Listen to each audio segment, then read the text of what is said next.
We're doing a little spa night. Pookie has made us her famous spa spritz. Cheers, babe. These are fire. Fire and very aesthetic as well. Pookie obviously has the world's greatest skin, and I have stolen 4 of her products. I'm going to use the Skin Bliss Starter Kit, which has 4 products that really will cover all my needs. First up is the Fab Foaming Cleanser, which exfoliates and cleanses, but also doesn't dry me out, which is really important to me. I hate when any product dries out my skin. And it gets off all the dead skin. They're looking so fresh, babe. Next is the Drench and Quench Hydrator.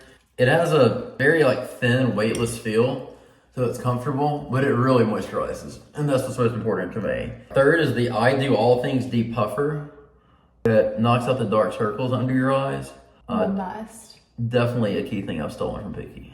I have to have an eye cream. This one is so good. It really helps with depuffing. Are you alright? Yeah. Number 4 is the Blockstar Sunscreen. We were just at a wedding in Cabo with a bunch of doctors, and they were all saying how important it is to wear sunscreen every day.